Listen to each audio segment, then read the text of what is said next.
أعوذ بالله من الشيطان الرجيم.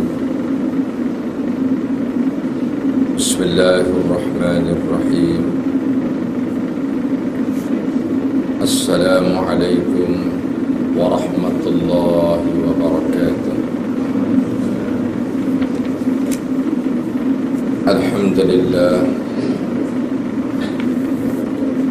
لله الذي هدانا لهذا وما كنا لنهتدي لولا أن هدانا الله. أشهد أن لا إله إلا الله وحده لا شريك له وأشهد أن محمدا عبده ورسوله. اللهم صل وسلم وبارك على سيدنا محمد وعلى آله وصحبه أجمعين. سبحانك لا علم لنا إلا ما علمتنا إنك أنت العليم الحكيم. وقال الله سبحانه وتعالى في القرآن الكريم بعد أعوذ بالله من الشيطان الرجيم: وإذا قاموا إلى الصلاة قاموا كسالى يراءون الناس ولا يذكرون الله إلا قليلا. صدق الله العظيم.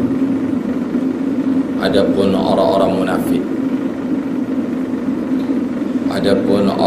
munafik, tatkala mereka bangun untuk mengerjakan salat, qamu kusala, lalu mereka berdiri dalam keadaan semalas-malasnya, yura'unan nas, dan bertujuan untuk memperlihatkan kepada manusia, wala yadhkurunallaha illa qalila, dan tidaklah mereka mengingati Allah Subhanahu wa taala, melainkan teramat kurang mengingati Allah. Sadaqallahul azim. Alhamdulillah, segala puji bagi Allah Subhanahu wa taala yang memanjangkan usia kita pada malam ini sehingga dipanjangkan umur, dipanjangkan usia kita bersama dengan berbagai-bagai nikmat. Namun begitulah perbandingan panjang umur orang-orang mukmin adalah ketaatan kepada Allah. Panjang umur orang-orang fasik, orang golongan kafirin, golongan munafiqin, mereka seterusnya berada di dalam kekufuran pada Allah Subhanahu wa taala. Maka yang diartikan panjang umur adalah panjang umur di dalam berbakti kepada dalam agama Allah. Yang dikatakan panjang umur, panjang berbakti dalam agama Allah Subhanahu wa taala. Inilah maksudnya. Bukan panjang semata-mata panjang sehingga bertambah dosa dan maksiat terhadap Allah Subhanahu wa taala. Dan pada malam ini kita ikuti sambungan masih lagi membicarakan faslu fi fadilatul khamul, membicarakan kelebihan orang-orang yang iaitu tidak menuntut kemasyhuran. Khamul di sini orang yang tak menuntut kemasyhuran, orang yang tak nak glamour. Kita masih lagi bicara kelebihan orang yang tak nak glamour, yang tak nak mencari kemasyhuran. Maka iaitu berkata di dalam kitabnya, berkata Syekh Qasim rahimahullah ta'ala, Imam Syekh Qasim rahimahullah ta'ala, dia kata di dalam kitabnya bernama As-Salikin As-Suluku ila khidmatin malakul maluk. Dia kata apa? dalam terjemahannya, dan ketahuilah olehmu bahawasanya kasih akan masyhur itu iaitu dicela oleh syarak. Dan adapun nafsul masyhur itu nyata sebutannya kepada orang banyak itu, maka terkadang keadaannya dipuji oleh syarak dan terkadang dicela oleh syarak. Maka jikalau diqasak dengan masyhur akan membesarkan akan dirinya dan menghinakan orang lain, maka iaitu dicela oleh syarak. Macam mana pendapat beliau pula Syekh Abdul Qasim rahimahullah ta'ala dalam kitab, dia kata begini, dia kata orang yang mencari masyhur, orang yang usaha untuk dia masyhur katakan, maka kata beliau dicela oleh syarak. Syarak cela orang yang usaha untuk nak mengglamourkan dia, untuk memasyhurkan dia, ataupun namanya syahrah ataupun intishar. Suka syahrah ni memasyhurkan, intishar suka cerita kebaikan. Dia serentak dah berlaku. Orang yang gila kepada syahrah, kepada masyhurkan diri dengan sendiri, dia suka mencerita kebaikan dia. Confirm lah ya. Mana-mana orang yang suka memasyhurkan diri, dia serentak dengan menceritakan kebaikan dia. Adapun orang yang suka menceritakan kebaikannya, itulah orang nak memasyhurkan diri. Dua-dua adalah sama. Sesiapa yang dapat syahrah, dia dapat intishar. Sesiapa yang dapat intishar, dia dapat syahrah. Apa makna syahrah? Memasyhurkan diri. Intishar, suka cerita kebaikan dirinya kepada orang lain. Paling-paling pun dia guna kebaikan orang lain untuk jaga glamour dia. Tu si A tu kawan saya lah, yang baik macam tu. Saya pun lebih kurang juga baiknya. Contohlah ya, kaya tu kawan saya lah. Awak, saya pun ala tempiah dia kenalah kaya sikit. Itu dia panggil syahrah, nak cari kemasyhuran, dicela oleh syarak. Kata Abdul Qasim, Syekh Abdul Qasim rahimahullah ta'ala, dia kata ini dicela oleh syarak. Memang dia ni termasuk dari syirik lah. Kita dah belajar pada kuliah yang lalu apa kata Nabi sallallahu alaihi wasallam yang mafhumnya, iaitu asyirkul asghar ar-riya. Syirik iaitu riya ni adalah syirik.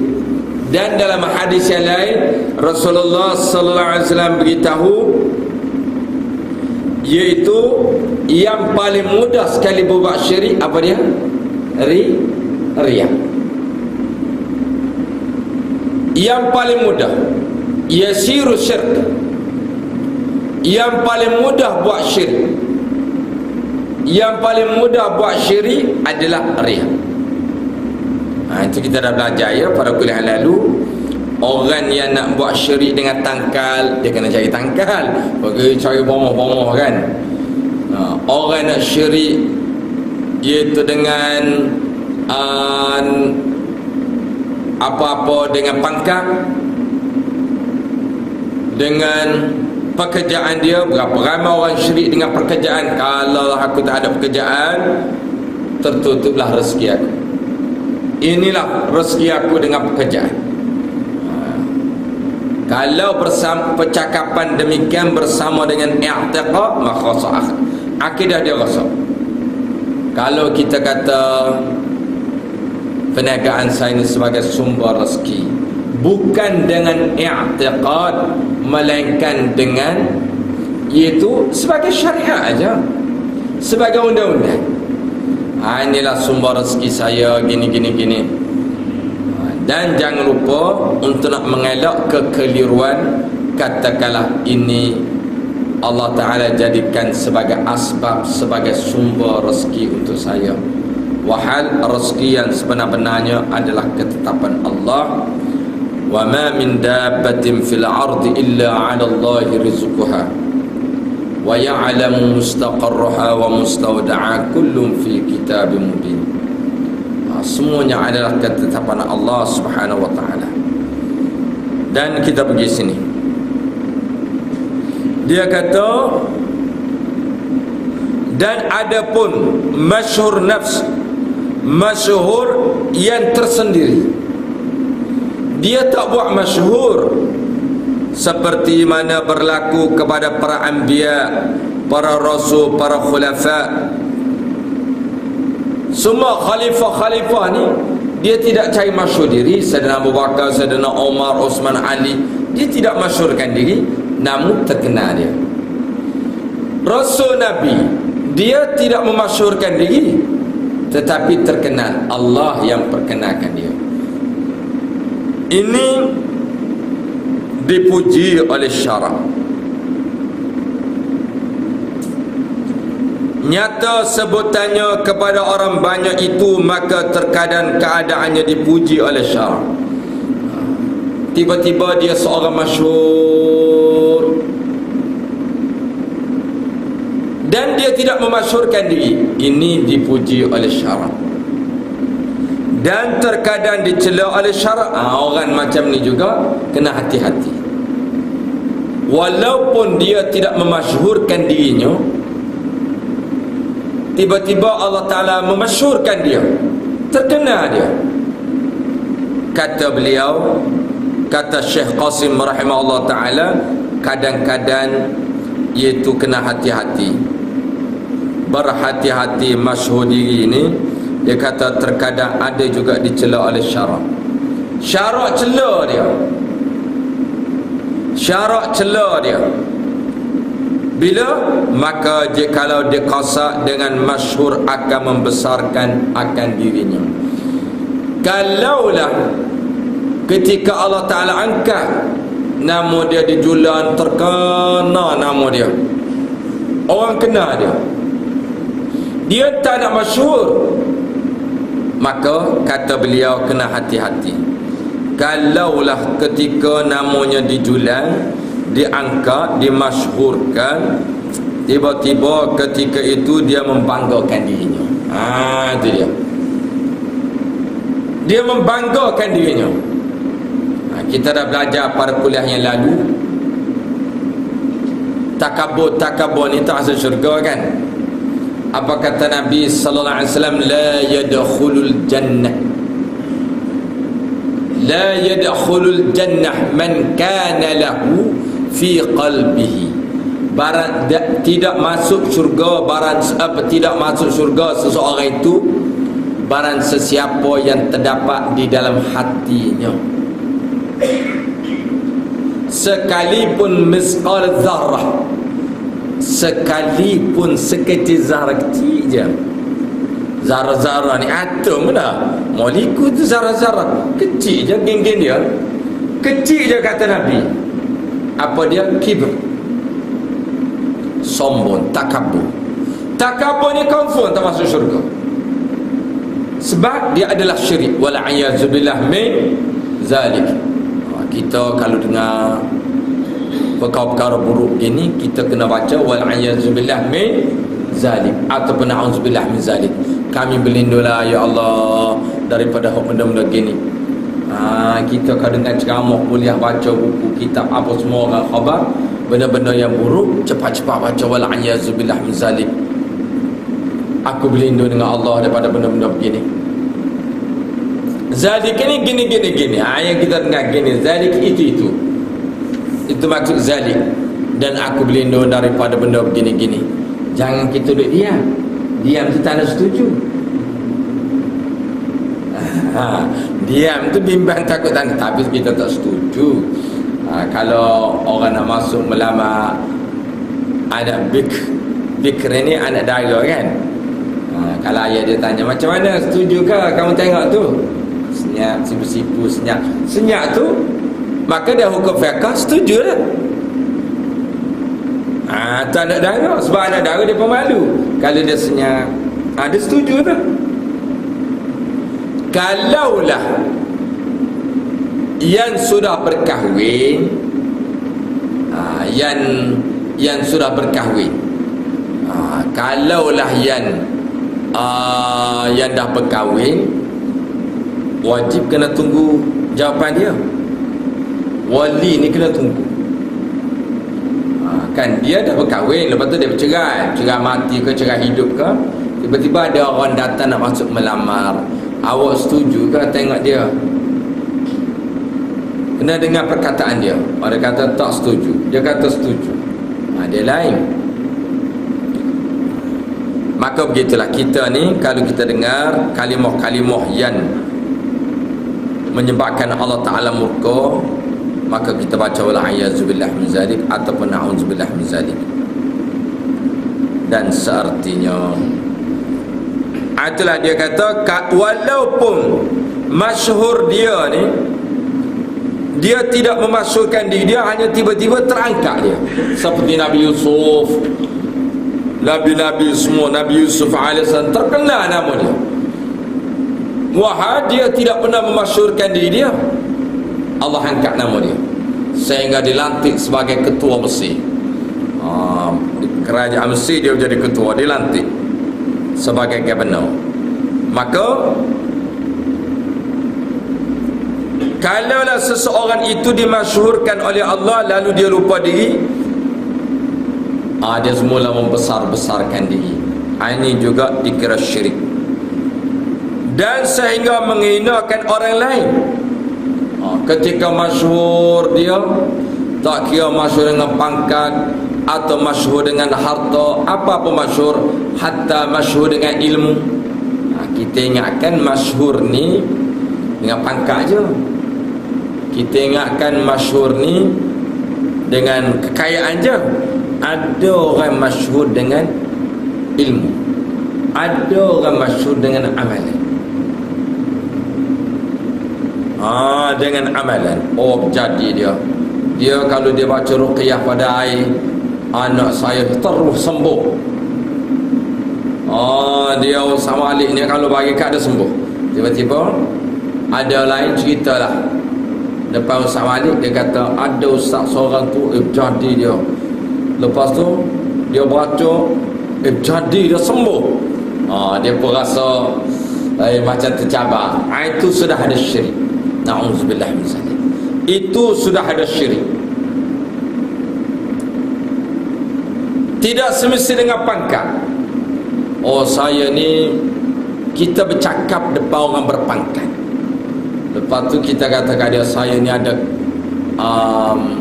kena kawan saya berpangkat gini, sehingga dia rasa tercabar dengan pangkat dia. Ini ada syirik. Ini semuanya ada syirik,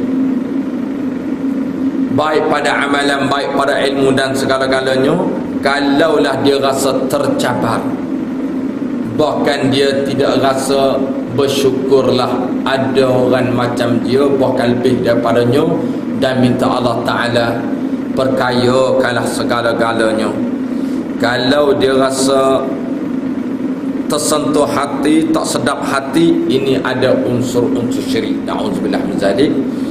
Inilah yang kita dah belajar pada kuliah lalu. Kata Nabi sallallahu alaihi wasallam dalam sebuah hadis, ana Abdullah ibn Qais al-Khaza'i radhiyallahu anhu anna Rasulullah sallallahu alaihi wasallam qala man qama riya'an wa sum'atan lam yazal fi maqatillah hatta yajlis.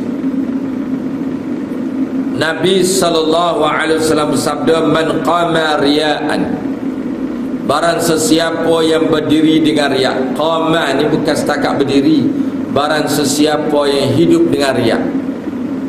Wa sum'atan, kata Nabi, dan hidup dengan sum'ah. Apa makna riya? Nunjuk-nunjuk. Wa sum'atan, sum'ah. Apa makna sum'ah?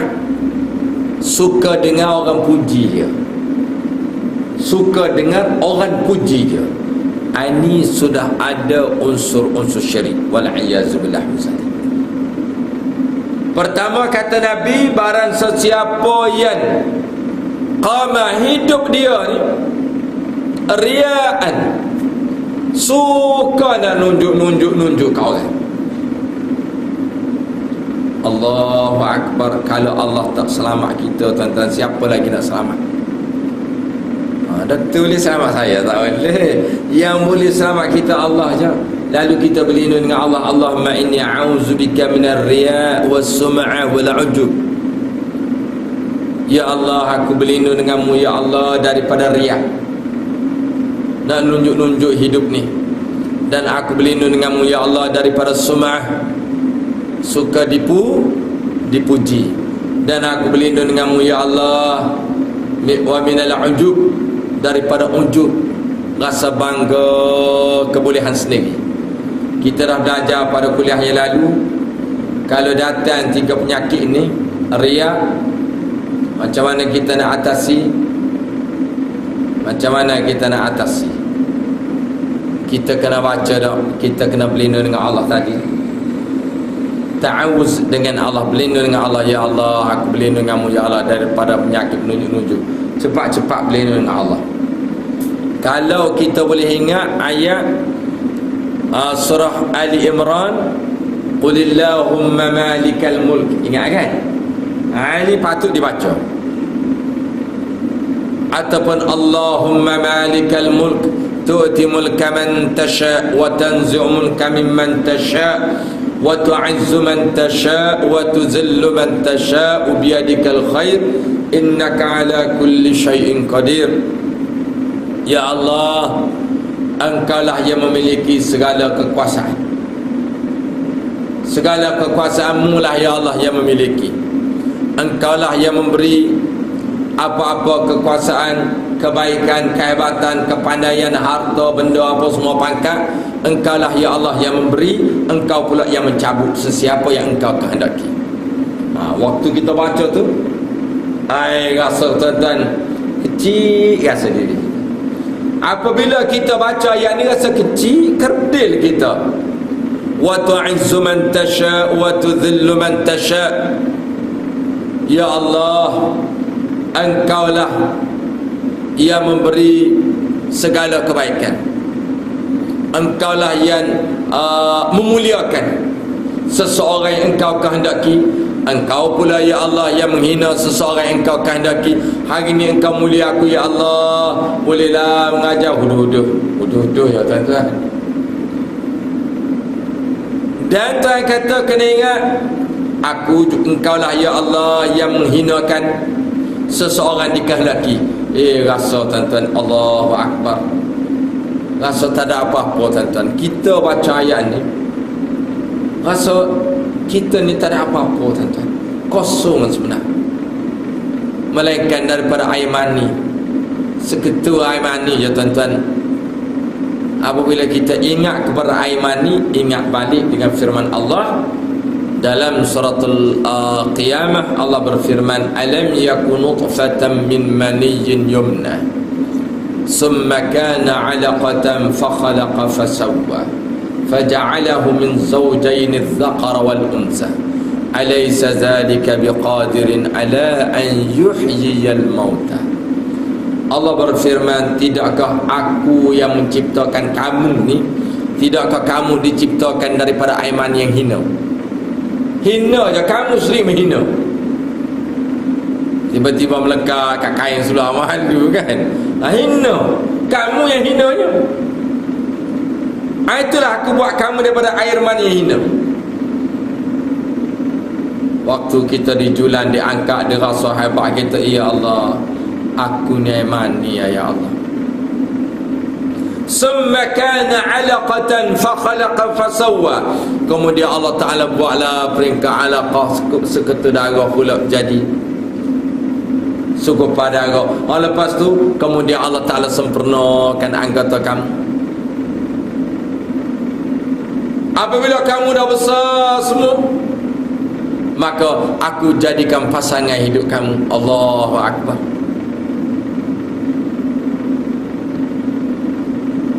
Tidakkah siapa lagi, Tuhan kata, Tuhan tanya, siapa lagi yang boleh menghidupkan Hak mati boleh jadi hidup. Kamu ni asal mati. Kan air mani mati dah.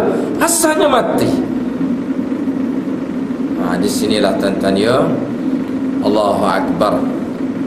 Kalau kita buka surah ni, surah Qiyamah, ayat akhir sekali. Ini untuk orang tak dapat anak baca, boleh anak insya-Allah. Ada terasa nak anak lagi?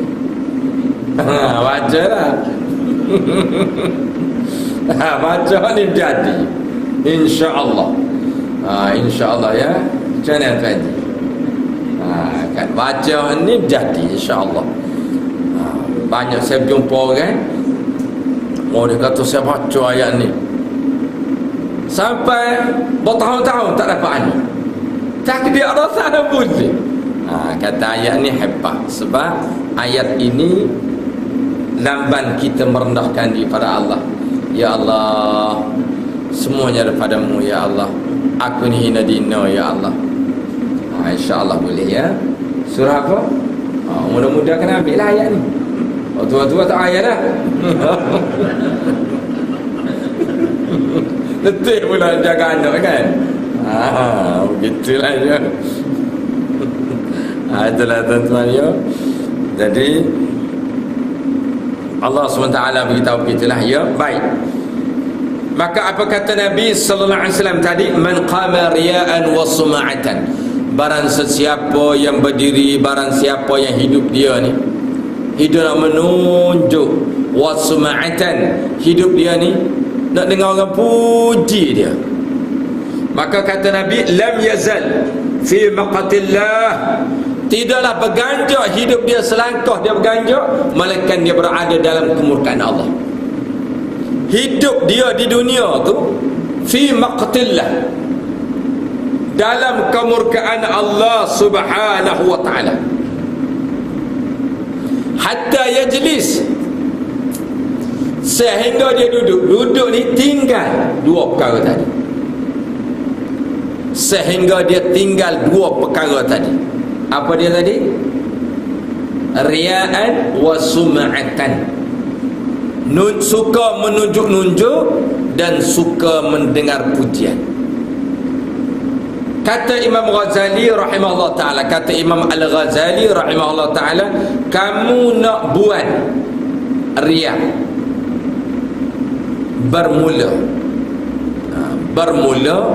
tidak akan berlaku takabur, melainkan bermula riya. Takabur ni tak berlaku kecuali bermula riya. Takabur ni tuan-tuan, jangan kata Allah SWT benci dengan takabur. Semua orang benci. Orang takabur pun dia benci dengan orang takabur. Kalau kita berjumpa orang sombong tu sendiri dia benci dengan orang sombong. Cuba kita tengok, carilah mana-mana orang sombong, kita tengok sombong dia, kita pun pergi tanya dia, you benci ke kat orang sombong? Oh, dia kata kau benci kat orang sombong. Dia bersombong. Jadi sombong ni tak ada orang tak benci. Orang sombong tu sendiri benci dengan orang sombong. Kenapa dia jadi begitu? Sebab dia tak perasan. Dia tak perasan dia ni sombong. Dan kata Imam Al-Ghazali rahimahullah ta'ala, tidak akan berlaku sombong kecuali bermula dengan riyaan, menunjuk-nunjuk. Kita kena jagalah. Kalau rasa nak menunjuk je kita, sudah, itu ada masalah lah tu. Kalau kita tak jaga, lama kelamaan dia akan jadi takabur. Oleh sebab itulah tuan-tuan, kalaupun macam mana boleh kau kata, kita dah belajar kepada kuliah lalu, saya nak ulangi sekali lagi. Katalah sekarang kita ada kereta baru, kita ada kereta baru, kau rumah baru, kau isteri baru, kan? Jadi macam mana saya nak pakai kereta baru ni? Kena menunjuk juga kau, kan? Baik, kita ambil hadis yang kedua. Dalam hal-hal yang indah, yang cantik ni, Rasulullah bersabda, innallaha jamilun. yuhibbul jamal. Allah SWT ni indah dan dia suka kepada keindahan. Maka itulah nawaitu kita. Kalau kita pakai kereta cantik, apa baju cantik, asalkan bagi orang wanita tidak sampai pada tabarruj yang boleh bawa pada fitnah, yang menyebabkan orang lelaki jadi terikut, teringat pada dia, ini haram. Maka dalam perkara ni, iaitu kalau dia niat sebagai kesukaan Allah Ta'ala, apa-apa keindahan, maka boleh pahala. Yang dimaksudkan di sini, dia nak menunjuk bagi nak merendahkan orang lain. Ini hukumnya haram. Dan tidak akan berlaku riak, melainkan bermula sum'ah. Riak ni tidak akan berlaku, nunjuk-nunjuk ni tak akan berlaku, melainkan sum'ah. Apa nak sum'ah? Suka dipuji. Dia sum'ah ni pada sami'. Sama'a, dengar artinya suka dengar orang puji. Maka kata Imam Al-Ghazali rahimahullah ta'ala, kamu nak hapus penyakit sum'ah, kamu kena belajar suka dikeji pula. Allahu Akbar. Orang tu keji, orang tu keji. Apabila kita rasa suka dengan kejian, kata Imam Ghazali, kalau kamu sudah suka, kamu boleh terima. Tak, bukanlah suka terbahak-bahak sukanya, keji kita, aku suka. Itu pening juga orang kan. Jadi suka di sini, kita tidak membantahi dia, ataupun kita dalam keadaan kita bermuhasabah diri. Jadi kita kata, inilah adalah kebaikan untuk saya. Orang keji saya, orang hina saya, orang tak tidak kenal jasa saya buat baik, orang kata tak baik lagi. Itu tanda-tanda kebajikan kita dah diterima oleh Allah. Dah diterima oleh Allah. Jangan kita ambil lagi, campur pula, jangan. Itu dah selamat. Baik. Dan tidak akan berlaku sum'ah. Tak akan berlaku sum'ah bermula daripada ujub. Bermula daripada ujub. Apa nak ujub? Perangsang, bangga diri sendiri. Itulah ujub. Wal'ayyazubillah min zalik. Jadi kalau kita berjaya hapuskan ujub, macam mana nak hapuskan ujub? Tadi macam mana nak hapuskan riak? Kita ingat hadis tadi, innallaha jamilun yuhibbul jamal. Allah Ta'ala indah, Allah suka pada keindahan. Macam mana nak hapuskan sum'ah? Kita sedia terima orang keji kita, orang pertikai kita, orang tak suka pada kita. Selamatlah kita pada sum'ah. Ni ujub ni pula macam mana?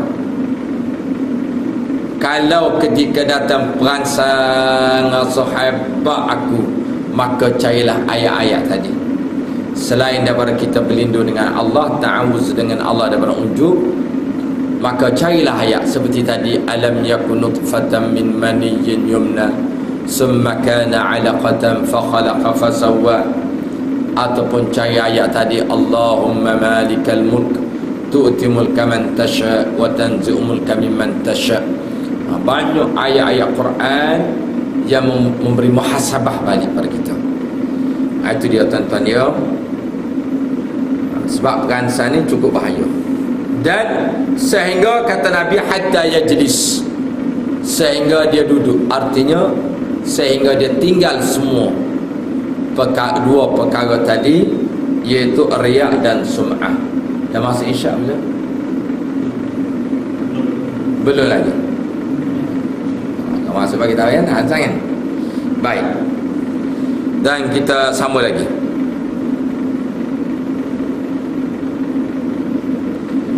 Dan jikalau diqasad dengan masyhur itu supaya menunjukkan makhluk kepada jalan tariqah atau kepada jalan kebajikan, dan supaya memberi manfaat akan makhluk atau supaya mengerjakan dia ilmu, itu tak apa. Kata beliau, kata Syekh Qasim rahimahullah ta'ala dalam kitab dia, dia kata Kalaulah seseorang itu nak dia memasyhurkan diri dia pula, macam mana? Dia sendiri memasyhurkan dirinya untuk nak bawa manusia kepada Allah, dia kata boleh. Untuk nak suruh makhluk manusia ni jadi baik, boleh. Macam mana contoh? Katakanlah sekarang kita masuk hari ni dalam masyarakat. Masyarakat ni tuan-tuan, dia tak boleh terima kita di tempat tu kalaulah kita tidak beritahu kita ada sertifikat apa. Kalaulah kita katalah nak mengaram kitab, setakat tulis Abdul Malik bin Saleh, tak laku kitabnya, wala ada itu isinya hebat-hebat. Dia tengok kulit buku Abdul Malik bin Saleh, macam tu je. Dia kena tengok kat bawah, kelulusan sehingga kepada MA PhD sekali, barulah orang boleh terima. Ini boleh tahan juga, ni dah doktor dah ni, barulah dia boleh baca. Cuba Dr. Kamal buka klinik HA je, siapa nak pergi? Kan? Kena tulis saya kelulusan. Bukan kita, iaitu di sini dia kata memasyhurkan diri untuk kebaikan, tak apa. Boleh faham kan?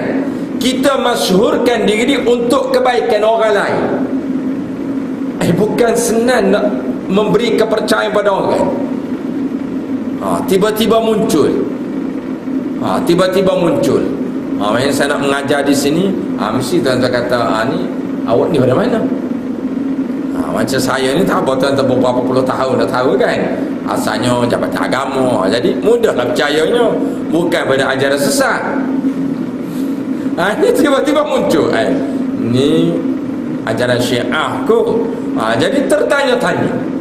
Maka ketika itu kita memasyhurkan diri, saya ni begini, saya kelulusan gini, beri peluang pada saya sebulan je. Kalau nampak apa-apa yang mengeliru, tolong singkirkanlah saya. Maka lama kelamaan itu terpaksa dia beritahu. Maka kata beliau di sini, kata tuan kitab ni, kalaulah untuk tariqah perjalanan kepada Allah, untuk manfaat dirinya sendiri, untuk menambahkan ilmu dan sebagainya yang memberi manfaat kepada orang lain, maka hukumnya harus. Nampak kan? Hukumnya harus. Itulah dia tuan-tuan ya.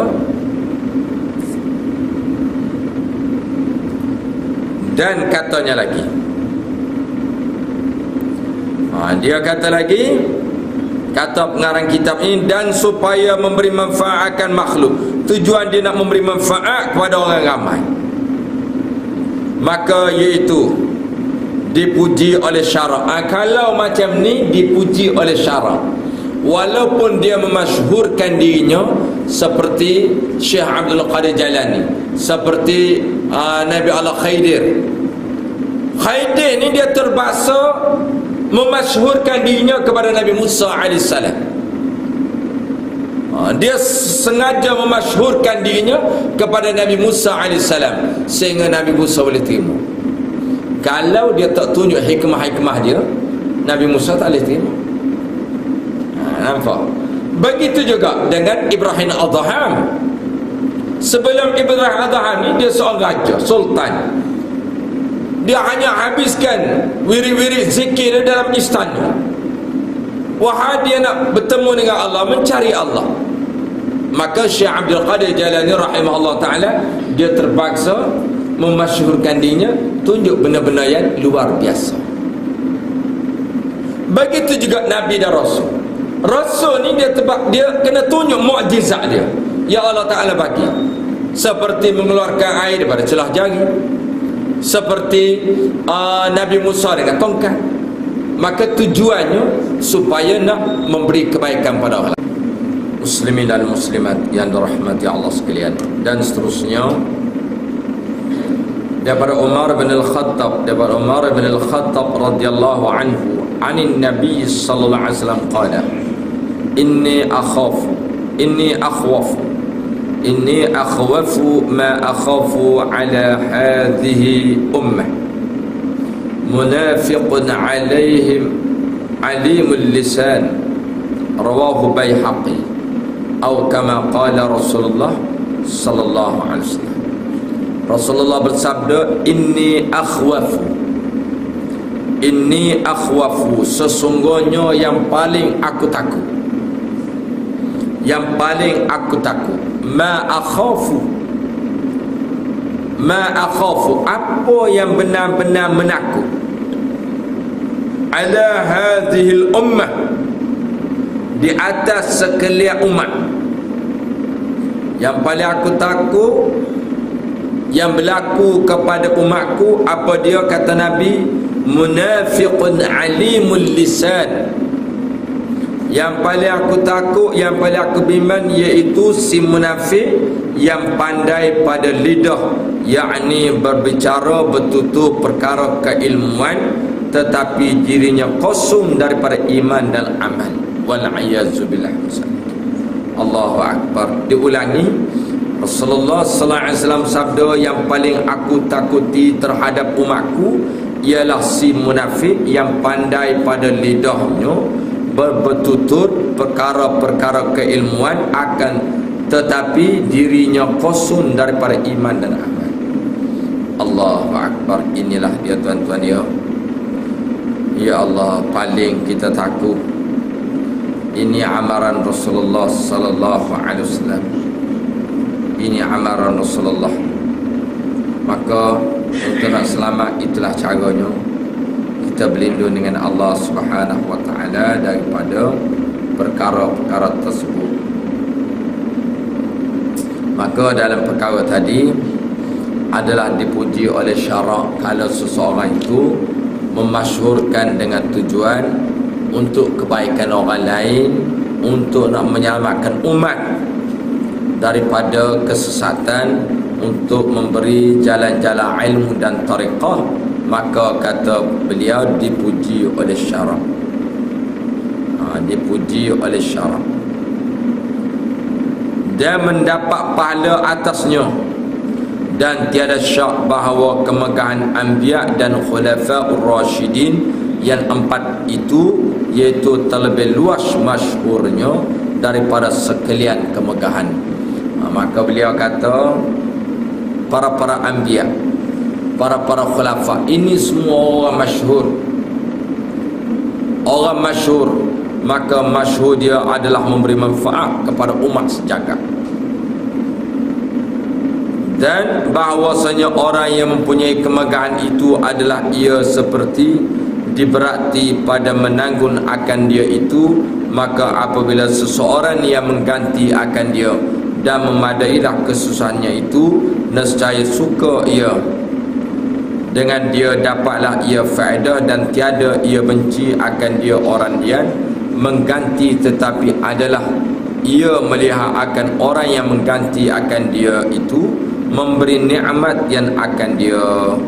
Maka kata pengarang kitab ni lagi, iaitu kalau orang yang mencari kemegahan semata-mata itu dimurkai oleh Allah, tetapi kalau seseorang itu yang Allah Ta'ala masyhurkan dia, kata beliau, kamu kena ingat dia sedang menanggung yang berat teramat sangat.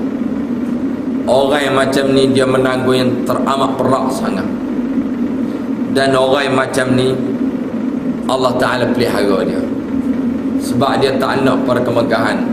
Lagi pula Allah angkat dia dengan kemasyhuran.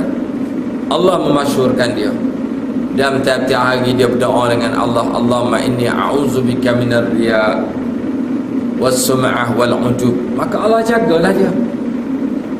Adapun orang yang tak berlindung dengan Allah, belum tentu lagi, melainkan banyak yang terperangkap dengan syahrah dan intishar.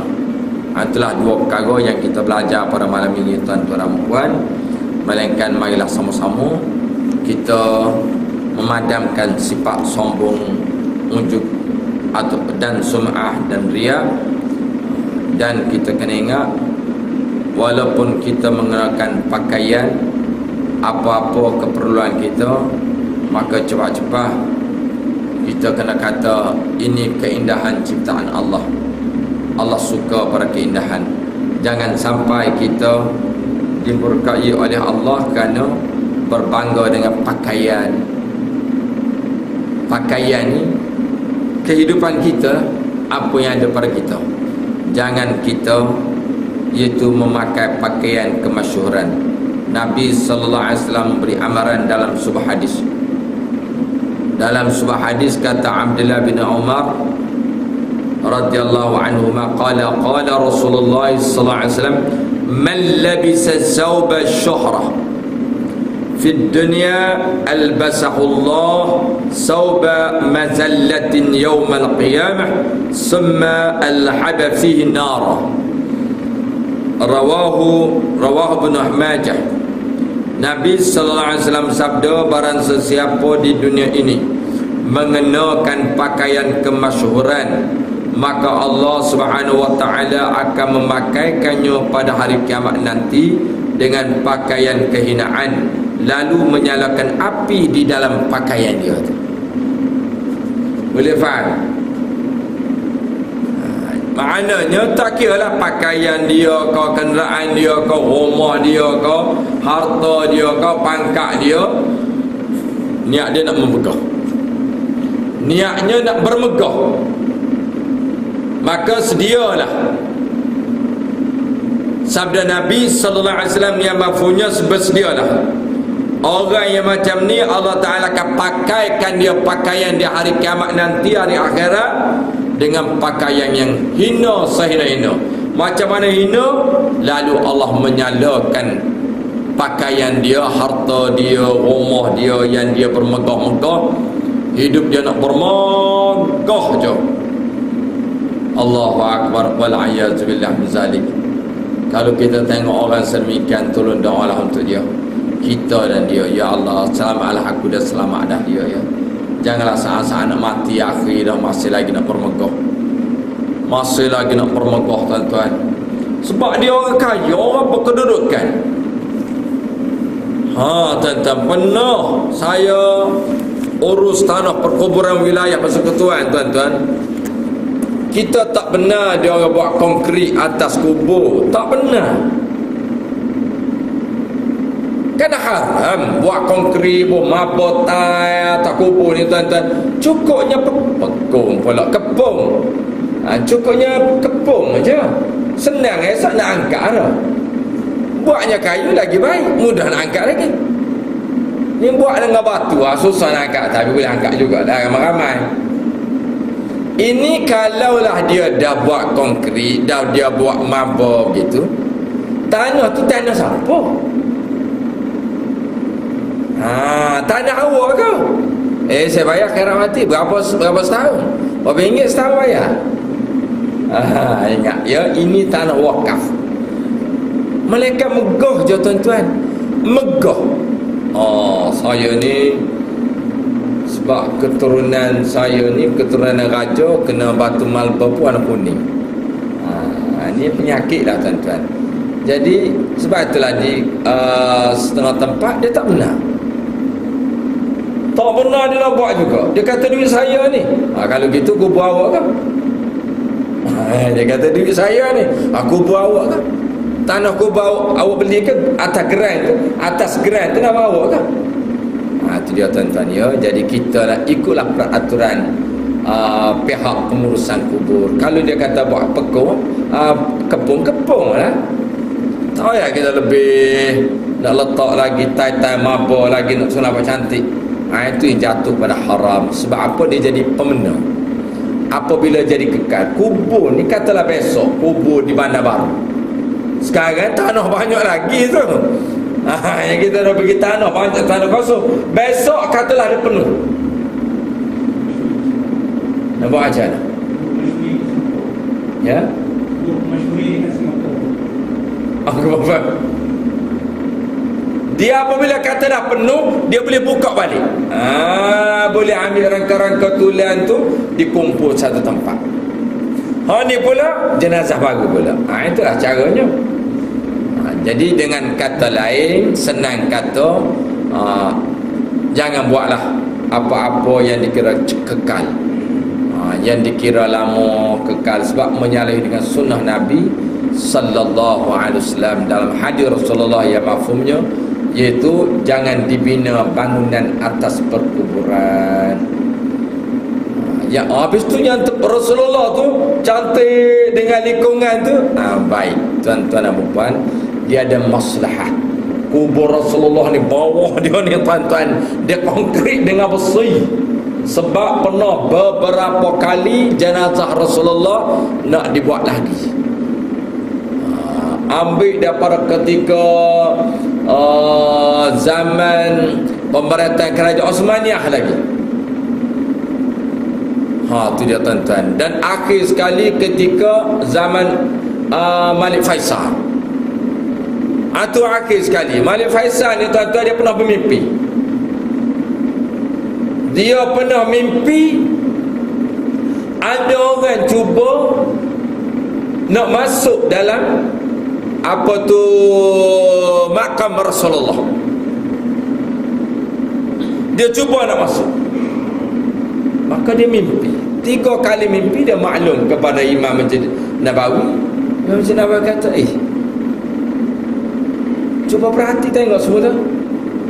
Tengok kawasan bumbung tu ada kesan dia nak buat. Dia nak buat kawasan bumbung. Dia nak ikut bumbung. Sebab kok tanah tak boleh, pasal dia dah buat konkrit bawah ni. Sekeliling kubur Rasulullah. Dan kalau kita tanya orang dah masuk kat dalam, ada batu 2 biji ya. Kubur Rasulullah dia letak kelambu gitu. Dia kalau angkat kelambu, batu 2 biji dia ada. Ada batu 2 biji saja. Tak ada buat kepung-kepung ni. Batu 2 biji je. Dan dalam tu ada batu, iaitu batu Rasulullah, Sayyidina Abu Bakar, Umar. Dah ada kosong. Orang tanya yang kosong tu, kosong itu Nabi Isa. Untuk Nabi Isa. Itu dia ada dalam tu untuk Nabi Isa. Ketika Nabi Isa bangkit sebagai umat Nabi Muhammad sallallahu alaihi wasallam. Jadi begitulah tuan-tuan dan puan yang dirahmati Allah sekalian. Mudah-mudahan Allah selamatkan kita ya daripada sifat-sifat kesombongan, kemasyhuran. Wallahu a'lam bissawab. Jadi kita sekarang itulah saja tuan-tuan dan puan. Sekiranya ada silap dan salah daripada saya, mohon diperbetulkan balik dan mohon kemaafan apa-apa terlebih bahasa. Jadi insya-Allah kita bertemu di hari yang lain. Semoga Allah memberkati majlis ilmu pada malam ini. Wallahu a'lam bissawab. Bismillahirrahmanirrahim. Alhamdulillah rabbil alamin, wassalatu wassalamu ala asyrafil anbiya'i wal mursalin wa ala alihi wa sahbihi ajma'in. Allahumma ja'al jama'ana hadza jam'an marhuma wa tafarruqana min ba'dihi tafarruqan ma'suma. Allahumma 'allimna mimma jahilna. Allahumma aj'al awladana wa zurriyyatana min al-'ulama'i al-muttaqin. Allahumma akhrijna min zulmatil wahmi wa akrimna min al-fahmi waftah 'alaina min ma'rifatil 'ilm wa hasina khalaqana bil 'ilmi wassahhil lana 'ababa fadlik wa anshur 'alaina min khaza'ini rahmatika ya arhamar rahimin. Wa sallallahu ala sayyidina Muhammad wa ala alihi wa sahbihi ajma'in. Walhamdulillahi rabbil alamin. Subhanakallahumma wa bihamdika asyhadu an la ilaha illa anta astaghfiruka wa atubu ilaik. Aqulu qawli hadza wa astaghfirullah li wa lakum wa billahi taufiq wal hidayah. Wassalamu alaikum warahmatullahi wabarakatuh.